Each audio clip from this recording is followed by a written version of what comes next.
चलिए आपको अब देवभूमि में बादलों की बगावत का अंजाम दिखाती हैं। हर तरफ सैलाब का सितम है, मलबा मुसीबत बना हुआ है, नदी नाले उफान पर हैं।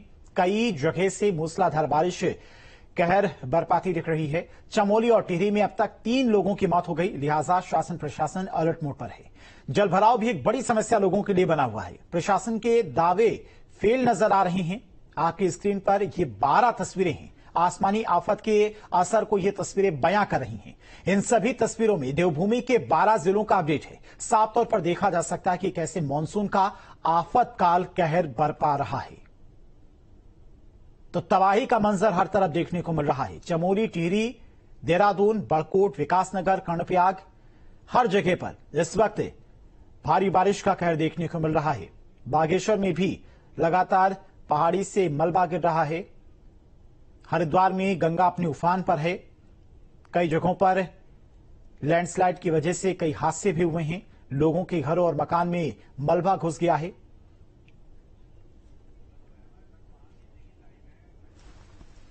और चलिए इस वक्त क्या हालात बने हुए हैं हरिद्वार में भारी बारिश के चलते, इस पर अपडेट लेते हैं। महावीर नेगी हमारे साथ हरिद्वार से जुड़ गए। महावीर, फिलहाल जिस तरह की स्थिति बनी हुई है और उत्तराखंड के अलग अलग जगहों से जो तस्वीरें सामने आ रही हैं वो काफी ज्यादा डरा रही हैं।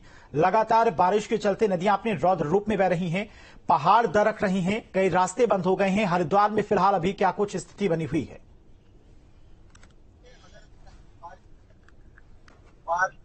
क्या असर पड़ता है पहाड़ों का? अगर मानसून सीजन है तो मानसून सीजन में जिस तरह से पहाड़ों पर बारिश डरा रही है तो उसका असर सीधा मैदानी इलाकों पर देखने को मिल रहा है। क्योंकि हमने देखा कि किस तरह से लगातार उत्तरकाशी में जो बारिश आई, जो एक तरह से बादल फटा और भारी मलबा वहां आया, उसके बाद से जो गंगा उफान पर आ गई। और देर रात की मैं अगर बात करूँ तो देर रात की काफी लेवल पर गंगा पहुंच गई थी। हालांकि अभी की अगर बात की जाए तो अभी सामान्य है, लेकिन जिस तरह से लगातार पहाड़ों पर बारिश हो रही है तो वो जरूर मैदानी इलाकों को डराने का काम कर रही है। क्योंकि लगातार जो स्थानीय लोग हैं उनकी नजरें पहाड़ों पर हो रही बारिश पर है। क्योंकि जिस तरह से लगातार हम देखते हैं, पहले भी देखने में आया है कि लगातार बारिश अगर पहाड़ों पर होती है तो उसका सीधा असर मैदानी इलाकों पर होता है, खासकर खादर वाले क्षेत्र में। पर्टिकुलर अगर मैं हरिद्वार की बात करूँ तो खादर वाले क्षेत्र में लगातार इस चीज का असर देखा जाता है। इसी को देखते हुए यहाँ पर जो स्थानीय प्रशासन है उसने जो बाढ़ चौकियां है, बाढ़ चौकियों को यहाँ पर अलर्ट मोड पे रखा हुआ है। साथ ही साथ जो सिंचाई विभाग के अधिकारी ने लगातार प्रशासन के साथ संपर्क है। तो जैसे ही जल का स्तर बढ़ता है वो तुरंत इसका बाढ़ चौकी पर होती है और वहाँ पर लगातार अलर्ट मोड पर कर्मचारी लोगों को सचेत करते हैं। तो फिलहाल की स्थिति अगर बताऊँ तो फिलहाल स्थिति जरूर सामान्य बनी हुई है, लेकिन जिस तरह से लगातार पहाड़ों पर बारिश हो रही है वो कहीं न कहीं डराने का काम स्थानीय लोगों को यहाँ जरूर कर रहा है। और लगातार इसी पर नजर बनाए हुए है कि पहाड़ों पर बारिश का कितना बारिश हो रहा है, कितना ठीक है, ठीक है महावीर, बहुत बहुत शुक्रिया आपका तमाम सारी जानकारी के लिए। बढ़ते आगे, चमोली में बादल फटने से भारी तबाही, मलबा आने से कई सड़कें बाधित हुई हैं। बारिश के बाद इलाके में बड़ा नुकसान पहुंचा है। कर्णप्रयाग ग्वालदम राजमार्ग पर आवाजाही ठप हुई है। पंती विद्युत सब स्टेशन में घुसा मलबा, ट्रांसफार्मर बहकर हाईवे पर पहुंचा है। तो बड़ी खबर आपको बता रहे चमोली से, जहां पर बादल फटने से भारी तबाही देखने को मिली है। मलबा आने से कई सड़कें बाधित हुई हैं। बारिश के बाद इलाके में बड़ा नुकसान पहुंचा है। तस्वीरें आप देख सकते हैं। कर्णप्रयाग ग्वालदम राजमार्ग पर आवाजाही ठप हुई है।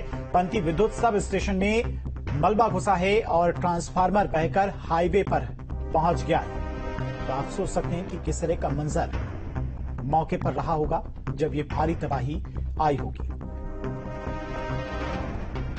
तो चमोली से तस्वीरें सामने आई हैं। बादल फटने से भारी तबाही मची है। मलबाने से कई सड़कें बाधित हुई हैं। बारिश के बाद इलाके में बड़ा नुकसान पहुंचा है। कर्णप्रयाग ग्वालदम राजमार्ग पर आवाजाही पूरी तरह से ठप हो चुकी है। तो तबाही की तस्वीरें आप देख सकते हैं किस तरह से बादल फटने के बाद लोगों के घरों में मलबा घुसा है। पार्किंग में खड़ी गाड़ियों को नुकसान पहुंचा है। राजमार्ग बंद हो गया है। आवाजाही पूरी तरह से ठप हो गई है। पंती विद्युत सब स्टेशन में मलबा घुस गया है।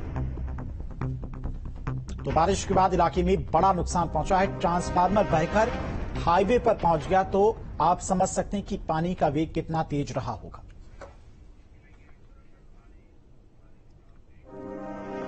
उत्तराखंड में भारी बारिश से उफान पर नदियां, सैलाब ने रौद्र रूप दिखाना शुरू कर दिया है। देहरादून में सहस्त्रधारा नदी का डरावना मंजर देखा जा सकता है। लिहाजा आसपास की दुकानें बंद कर दी गई हैं। नदी के आसपास जाने पर प्रशासन ने रोक लगा दी है। ऋषिकेश में भी नदियां अपने रौद्र रूप में बह रही है। मूसलाधार बारिश मुसीबत का सबब बनी है। गंगोत्री धाम का भी डराने वाला रूप सामने आया है। वहीं भागीरथी जलस्तर बढ़ने से शिवनंद कुटीर आश्रम में पानी भर गया। विकास नगर में भी लगातार बारिश से यमुना का जलस्तर बढ़ गया है। डाक पत्थर बैराज पर 6000 पीपीएम पानी पहुंच रहा है। लिहाजा यहां पानी छोड़ते ही हरियाणा के हथनी कुंड में पानी पहुंचेगा।